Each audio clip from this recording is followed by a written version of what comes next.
할렐루야. 하나님 말씀 마태복음 6장 13절 말씀 함께 봉독합니다. 우리를 시험에 들게 하지 마시고 다만 악에서 구하시옵소서. 나라와 권세와 영광이 아버지께 영원히 있사옵나이다. 아멘. 이제 3주간에 걸쳐서 주기도문을 정리하려고 합니다. 오늘은 그 중에서 우리를 시험에 들게 하지 마시옵고 라는 주제를 가지고 말씀을 전하겠습니다. 저는 역사를 보면서 아쉬운 게 하나 있었어요. 제야사학자들의 말에 의하면 우리나라 고대 영토가 중원을 차지했었다고 그러죠. 그런 얘기 참 많이 나옵니다. 혹은 중국 서쪽 지역에 있는 무덤이 동이족 것이다, 우리나라 것이다, 그러면 서쪽까지 차지했다, 이렇게 말하는 사람들, 하여튼 중국 전체를 다 우리가 지배했었다, 이런 얘기를 하는 사람들이 있어요. 근데 왜 우리가 이렇게 자꾸 밀렸을까? 고구려 멸망 이후 거의 1000년이 넘는 세월 동안 왜 이렇게 됐을까? 석국처럼 살았을까? 이런 생각들을 좀 했었는데, 최근에 어떤 글을 보면서 재밌는 발견을 하나 했어요. 중국의 13억 6천만, 7천만 정도의 인구 중에 한족이 12억 명이 넘죠. 55개 소수민족이 합쳐봤자 8.5%밖에 안 된다는 거예요. 그런데요, 그 한족 내부를 보면 한족이 단일 민족이 아니라는 겁니다. 실제로 한족은 한 90여 개 민족이 뭉쳐서 한족이라는 이름이 됐고요. 지금도 한족 안에는 대략 16개의 파가 있다는 거예요. 지금도. 실제로는 중국에서 여러 왕조 중에서 한족이 나라를 세워서 주인이 될 때는 한나라, 송나라, 명나라 정도밖에 안 된다는 거예요. 나머지는 다 이민족이라는 거예요. 고구려를 명화시킨 당나라도 여러분 선비족이죠. 한족이 어떻게 했느냐라는 겁니다. 실제 제야사학자들의 말이 맞다. 우리 왜 밀렸느냐. 굉장히 재미있는 걸 찾는데요. 진시황이 중국을 통일한 다음에 중국의 굉장히 중요한 정책이, 한족의 정책이 뭐냐면 혈통에 의한 민족 구분이 아니라 합니다. 지금도요, 중국은요, 다른 소수민족, 한족대 계신다고 받아준답니다. 한족이 된답니다. 혈통에 의해서 한족이 아니라 문화에 의해서 한족이 됐다는 거예요. 같은 한자를 사용한다는 것. 그래서 그렇게 받아들여서 자기네 족속을 키운 거예요. 굉장히 넓게 키웠습니다. 이 개방성입니다. 이 개방성이 얼마나 중요한지 몰라요. 그렇다고 해서 여러분 정체성이 없으면 안 되죠. 그 정체성을 뭐로 키웠습니까? 중화사상으로 키우는 거예요. 어떤 사람이 이런 말을 합니다. 앞으로 미국과 중국이 경제 패권을 놓고 다퉈도 미국을 못 이길 겁니다. 왜 그러느냐? 이유가 미국은 이민정책 중에서 세계 70억 인구 중에 인재를 뽑았습니다는 거예요. 중국은 13억 중에 뽑았었는데 70억 대 13억 누가 이기겠냐? 당연히 미국이 이길 수밖에 없다. 이런 얘기를 하더라고요. 또 어떤 사람은 지금 우리나라가 사드라든지 중국 주도로 개발되는 은행, AIIB라는 은행 이거 아주 고민하잖아요. 그래서 이런 얘기를 합니다. 미국이 100년 후에도 우리나라에 있을 거냐, 중국은 1000년 후에도 우리 옆에 있을 거다. 이런 얘기를 합니다. 이런 여러 가지 이야기를 하는데, 어쨌든 이 얘기 중에 핵심이 뭐냐면 개방성이에요. 미국이나 중국이나 개방성이다. 우리가 같은 피, 같은 민족, 이런 개념이 아니고, 우리가 같이 공유할 수 있느냐 없느냐, 이 가치를 공유하는 것으로 하나가 될 때, 비로소 그 나라가 세계를 제패했고, 만약에 제야사학자들의 말대로 우리가 중원을 다 차지했다 이렇게 밀려났던 이유가 뭐냐? 우리는 피, 같은 민족, 우리 민족끼리, 우리 그래서 민족과 나라, 이건 같은 개념으로 보잖아요. 이런 개념이 자꾸 우리를 축소시키고, 우리를 밀려나고, 한반도로 밀려나게 한 게 아닐까. 만약에 맞다 하더라도. 많은 생각을 하게 됩니다. 그래서 중국은 개방하면서 자기 정체성을 중화사상으로, 미국은 개방하면서 자기 정체성을 뭐로 봅니까? 여러 가지 얘기 있지만, 아마 정의와 실용주의가 아닐까. 인권과 실용. 그래서 미국은요, 정의와 인권이 무너지면, 실용이 무너지면 나라가 무너질 수 있지 않을까. 이런 생각입니다. 보편적 가치를 담아내는 거죠. 결국 우리가 개방적으로 나가는데 자기 정체성과 이 개방성을 지킬 때 비로소 미래가 있다는 겁니다. 역사의 교훈을 통해서 그렇습니다. 저는 그래서 한족을 보면서 굉장히 제가 의문점이 풀렸어요. 만약에 맞다 하더라도 그렇다면 우리가 밀릴 수밖에 없다. 나라가 일본에 빼앗겼던 것도 다시 그 민족에서 다시 또 당파로 나눠서 서로 자기네끼리만 싸울 때 일본은 통일해서 새롭게 나오잖아요. 이 뭉치고 통일하고 개방적인 나라를, 개방적인 상태를 이길 수가 없다. 정체성만 있다면. 시험에 왜 들까? 개방성이 아니라 폐쇄적으로 갈 때, 외부가 아니라 내부만 지향할 때, 혹은 외부를 지향하면서 내부의 정체성을 잃어버릴 때, 아마 그때가 시험이 될 때가 아닐까. 신앙의 개방성만 강조하고 신앙의 중요한 진리를 잃어버릴 때 시험이 되지 않을까. 혹은 신앙의 진리만, 신앙의 정체성만 생각하고 개방성을 잃어버릴 때 아마 시험이 될 수 있지 않을까. 이 둘을 얼마나 조화시킬 수 있을까 라는 묵상들을 한 주간 내내 하면서 많은 생각들을 하게 됐습니다. 여러분 어떻습니까? 우리 가족끼리 내 생각, 자꾸 폐쇄적으로 들어가면요 시험에 들 수밖에 없어요. 그렇다고 나는 다 버리고 나는 아무것도 아니고 바깥에 좋은 것만, 누가 좋은 것만 해도 시험에 들 수밖에 없습니다. 이 둘의 균형성을 어떻게 맞춰갈 것이냐. 우리가 개방성으로 나아가는 대신에 약해지는 정체성을 어떻게 회복할 것이냐. 정체성을 강조해서 그 다음에 개방성을 우리가 어떻게 나갈 것이냐. 이 두 가지가 조화를 때 여러분 삶의 미래가 희망이 세워질 수 있지 않을까. 저는 우리 예안의 가족들이 이 두 가지가 조화이루어서 정말 멋들어지게 아름답게 성장하는 그런 삶이 되기를 진실로 축복합니다. 여러분 수용하십시오. 악이 아니면 다 수용하십시오. 수용하되 여러분 그 안에 여러분 분명한 신앙의 고백을 가지고 예수가 그리스도라는 이 가치를 가지고 수용해 나갈 수 있는 하나님의 종들이 되시기를 주의 이름으로 축복합니다. 얼마나 놀랍습니까? 그런 관점에서 오늘 시험에 들게 하지 마시옵소서. 보십시오. 왜 시험에 드는가를 분석해 보십시오. 내가 시험에 들어서 어떻게 하고 있는가를 분석해 보십시오. 내가 무엇에 걸려서 어떤 장벽에 걸려서 내가 넘지 못하고 있는가를 생각해 보십시오. 시험이라는 말은 다른 말하면 장벽입니다. 장벽에 걸려 넘어지는 거예요. 또 다른 말하면 함정입니다. 함정에 빠지는 겁니다. 왜 그랬을까? 내가 이 함정에 빠졌을까? 내가 이 장벽을 넘지 못했을까? 한번 생각해 보시면서 오늘 말씀을 들어볼 수 있기를 축복합니다. 오늘 말씀을 나만이고 다시 보면 오늘 말씀에는요 소위 말하는 야망이라는 게 있어요. 지난주 뭡니까? 하나님 일용할 양식을 주십시오. 야망이 없잖아요. 이왕을 일용할 양식이라 천년만년 먹고 살 수 있는 거 뭐 이렇게 내 입을 크게 열라 뭐 이렇게 우리가 많이 하잖아요. 근데 예수님의 기도에는 그런 야망이 없어요. 오늘도 하나님 나를 시험에 들게 하지 마시고 이런 소극적인 기도가 아니라 좀 더 적극적으로 내가 세상을 변혁시키겠죠 이런 기도 가르쳐줄 수 있잖아요. 예수님께서 너희는 세상을 변혁시켜라 뭐 이럴 수 있잖아요. 물론 성경에 그 유사한 말도 있지만 기도 외에 없습니다. 왜 야망이 없을까? 비견될 수 있는 사람이 솔로몬입니다. 젊어서 왕이 돼서 하나님께 지혜를 구했습니다. 인류 최초의 현자라고 말하는 사람입니다. 인류 최초의 지혜자라고 말하는 사람입니다. 지혜를 선포하기 시작한 사람, 자본을 말하기 시작한 사람 솔로몬입니다. 그런데 그렇게 야망으로 충만했던 솔로몬이 노년에 고백한 말이 뭔지 아십니까? 솔로몬은 전도서에서 이렇게 고백합니다. 일의 결국을 다 들었습니다. 하나님을 경외하고 그의 명령들을 지키는 것이 가장 소중합니다. 이것이 모든 사람의 본분입니다.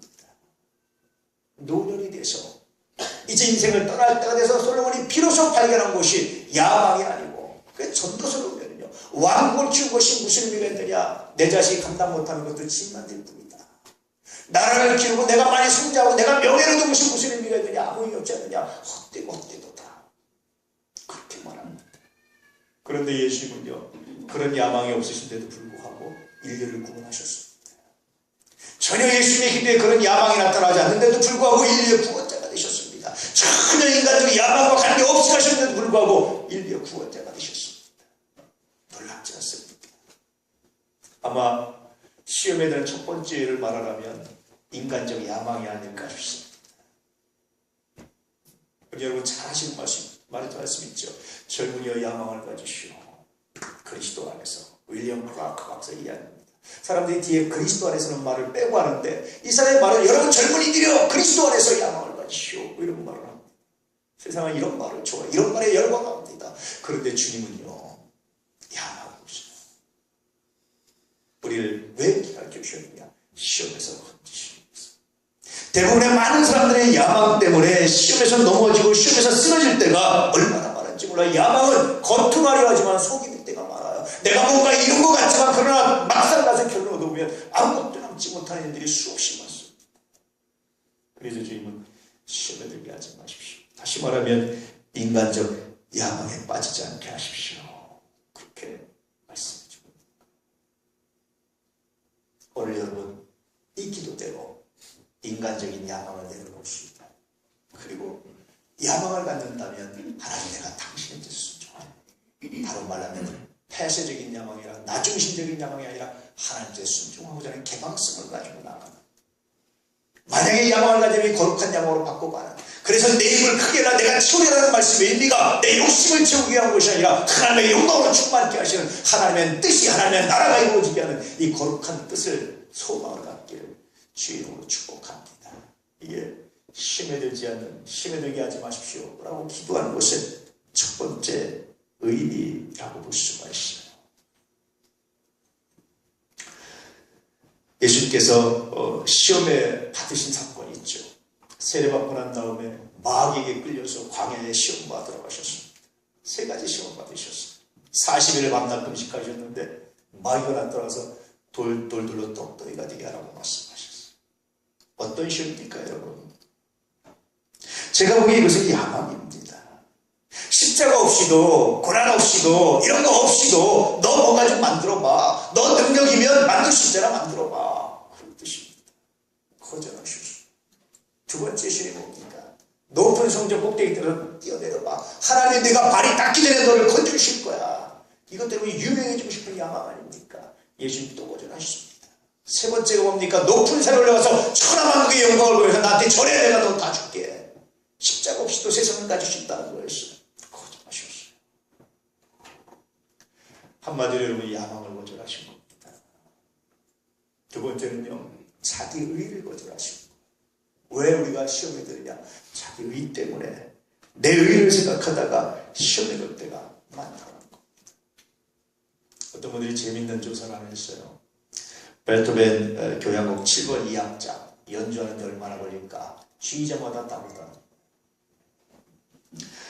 아바도라는 지휘자는 162초 걸리는데 버너스타인이라는 지휘자는 194초 걸린다. 그래서 전체 연주를 하면요 20분의 차이가 난다는 거예요. 누가 볼 수 있습니까? 누가 올라요? 어떤 박자가 제대로 된 박자입니까? 누가 박자를 제대로 셌습니까? 중요하지 않죠. 어떻게 해석했느냐가 중요하죠. 시험에 든다는 것은요, 나 중심의 생각, 내가 옳다는 생각, 나만 옳다는 생각, 이건 이렇게 된다는 생각이 자기를 시험에 빠뜨리게 한다는 거예요. 그래서 주님 말씀하시기를 자기를 부인하고 자기 십자가를 지고 나를 쫓으라고 말씀하십니다. 항상 돌아볼 때 내 생각이 아니라 주님의 생각. 내가 옳다고 생각하는 것이라 주님께서 보시기에 옳은 것은, 내가 보기에 좋은 것이라 주님께서 보시기에 정말 아름다운 것은 무엇일까? 한 번쯤 묵상하고 생각할 때 시험에서 건전한 함정에 빠지지 않는 장벽을 넘어설 수 있는 그런 하나님의 종, 하나님의 사람, 그런 성장이 우리에게 있다라고 말씀하십니다. 이런 성장을 소유할 수 있기를 주님으로 축복합니다. 시험에 드는 세 번째 이유는요, 작은 것을 소홀히 하기 때문입니다. 우리는 흔히 여러분 잘 아시는 말이 있죠. 100백일은 99가 아니라 0입니다. 저는 이 말에 정말 공감해요. 성서적 가치는요, 100백일은 99가 아니라 0입니다. 예수님께서 왜 의인아운 것보다 죄인한 사람을 찾아 나서셨는지, 왜 길 잃어버린 한 마리 양을 찾아 나서셨는지, 그 한 마리가 없으면 0이 됩니다. 완전이라는 것은요, 하나가 없어도 불완전하고 10이 없어도 불완전하고 100이 없어도 불완전한 겁니다. 100이라는 완전에서 하나를 빼면 99가 되는 것이라고 불완전함입니다. 0과 마찬가지라는 거예요. 한 가지 죄를 져도 죄인이고 10가지 죄를 져도 죄인입니다. 똑같은 죄인이에요. 한 가지 율법을 범해도 죄인이고 10가지 율법을 범해도 똑같은 죄인입니다. 바울의 고백입니다. 그 하나가 있어야 비로소 완전해진다. 그리고 이 묵상을 하면서 여러분 하나하나가 소중합니다. 여러분 하나하나가 없으면 우리는 불완전해집니다. 능력 있고 중요한 사람들뿐만이 아니라 그렇지 않다 할지라도 여러분 하나가 없으면 우리는 불완전한 공동체가 됩니다. 묵상해 보면 얼마나 귀한지. 그래서 한 주간 이 묵상을 하면서 평소 교회 출석이 잘 안 되는 분들에서 정말 묵상하고 기도해서 하나님, 그분이 없습니다. 그 청년이 없습니다. 그 젊은 사람이 없습니다. 우리가 불완전해지시기 바랍니다. 이걸 놓치는 순간, 그 하나를 잃어버리는 순간 시험에 들 때가 정말 많다. 예수님 이 말씀을 하고 있습니다. 어떤 엄마가 이런 고백을 했어요. 자기 아이가 유치원 때 학부모 회를 갔더니 선생님이, 아이고 애가 한시도 가만히 있잖아요 어머니. 애가 책상에 3분도 못 앉아있어요. 애가 이제 은근히 아는 거죠. 집에 오면서 애가 묻는 거예요. 엄마, 선생님이 뭐라고 그랬어? 순간 자기들이 울컥해서 울 뻔했다는 거예요. 왜냐하면 자기에게 그런 평가를 들으니까 애가 참 똑똑해, 애가 참 아름다워, 애가 참 잘해요, 이런 말이 들어야 되는데 선생님 처음부터 유치원 때부터 자기도 우리가 울컥하고 싶었는데 그래서 이제 꾹 참고 이렇게 말했답니다. 선생님이 너를 굉장히 칭찬하시던데 전에는 책상에 1분밖에 못 앉아 있었는데 이제 3분이나 앉아 있었대. 애가 이 말을 듣고요. 그날 애가 매번 반찬 투정으로 밥을 안 먹는 아이가 밥을 다 먹더래요. 반찬 투정도 없이. 초등학교 학부모회를 갔답니다. 선생님이 부르더니 애가 수학 점수가 50명 중에 49등이에요. 수학 신경 좀 쓰세요. 집에 오니까 애가 또 불안한 얼굴을 물었답니다. 엄마, 선생님이 뭐라고 해? 선생님은 너에 대한 믿음으로 가득 차 있던데 너 조금만 더 열심히 하면 너 네 짝을 분명히 이룰 수 있다고 말씀하셨던데 애가 그 다음날 학교를 평소보다 일찍 가더래요. 중학교 갔는데도 역시 학부모에서 비슷한 얘기를 들었답니다. 고등학교 졸업하는 날이 됐는데요. 애가 엄마한테 편지를 쓴 거예요. 그리고 소위 말하는 명문 합격증을 내놓으면서 엄마, 나는 내 어릴 때부터 좀 모자르다는 걸 알고 있었어. 근데 엄마가 언제나 나에게, 항상 나에게 여기까지 그 다음 말을 못 읽는 거야. 편지를 읽는 엄마도 울고 아이도 눈물 보고 엄마의 그 격려 한마디가, 엄마의 그 격려가 나를 믿어준 것이, 선생님이 나를 어떻게 평가해 내가 느끼고 알고 있었는데 엄마가 나를 믿어준 것이 오늘 자기를 이렇게 다르게 만들었다. 시험에 드는 것, 여러분 성공이나 잘하는 거나 칭찬하는 거나 좋은 거나 여기만 갇혀 있는 시험입니다. 그렇지 않은 곳에서도 의미를 발견하고, 그렇지 않은 것이 또 새로운 가치를 발견하고, 그렇지 않은 곳에서도 하나님의 뜻을 발견할 때 시험에서 벗어날 수 있는, 시험에서 건져받을 수 있는, 시험에 들지 않을 수 있는 놀라운 은혜가 있어요. 그래서 오늘 주님 이렇게 말씀하시는 겁니다. 우리를 시험에 들게 하지 마시옵고, 다시 말씀드리면 인간적 야망을 선한 개방성으로 바꾸게 해주십시오. 자기가 옳다고 하는 자기 의를 서로 다름으로 차이로 인정하게 하십시오. 남들이 성공하고 좋고 아름다운 부분에 집중할 때 그렇지 않은 것이 또 발견되는 하나님의 뜻을, 하나님의 선물을 발견하게 하십시오. 그렇게 기도하라고 가르쳐 주십니다. 그런 사람이 하나님의 사람을 쓰임받고, 그런 사람이 통해서 하나님께서 일하시고, 그런 사람을 통해서 하나님께서 세상을 구원하시는 놀라운 역사를 나타내시고, 그런 사람에게 세상의 재물을, 그런 사람에게 세상의 권력을, 그런 사람에게 세상을 맡기셔서 아름답게 하시고자 하는 하나님의 뜻이 이 안에 들어있습니다. 그래서 이 기도는 굉장히 야망이 없는 기도인데 돌아보면 굉장히 깊이가 있다. 정말 우리를 사랑하시고, 우리가 실패하고 넘어질 때도, 우리가 좌절할 때도 여전히 하나님께서 내가 너 좌절했지 실패했지 너 응도 못하냐고 야단치기보다 아니야, 너는 할 수 있어, 내가 너와 함께 하는 거야 라고 말씀하신 이 말씀이 들려지지 않습니까? 나와 다른 사람으로 말미암아서, 나와 다른 차이로 말미암아서, 나와 다른 가치관으로서 고통스럽고 힘들어할 때 하나님 그렇게 말씀하시잖아요. 두려워하지 마. 너는 그 차이를, 그 함정을 이길 수 있어. 시험이 되지 않을 거야. 이렇게 말씀하신 소리가 들리지 않습니다. 나만 생각하고, 나만 아프고, 나만 힘들고, 나만 어렵고, 우리끼리 나나 자꾸 이렇게 축소돼가고 자기만 생각하는 그때 하나님 그렇게 말씀하시죠. 염려하지 말고 믿음으로 가, 어디든지 닿대. 믿음으로 결단해, 믿음으로 해, 내가 너와 함께 할 거야. 이 메시지가 들려지지 않습니까? 그래서 이 짧은 한 구절 우리를 시험에 들게 하지 마시고, 수없이 묵상하고 되뇌이고 생각하고 기도하면서 얼마나 하나님의 은혜가 많은지, 들려오는 메시지가 얼마나 귀하고 아름다운지, 아마 제가 더 오랜 시간 묵상하고 더 오랜 시간 이 말을 곱씹으면 곱씹을수록 더 깊은 메시지가 들려올 수 있을 것 같습니다. 주님은 이런 메시지를 담아서 우리에게 기도를 가르쳐 주셨습니다.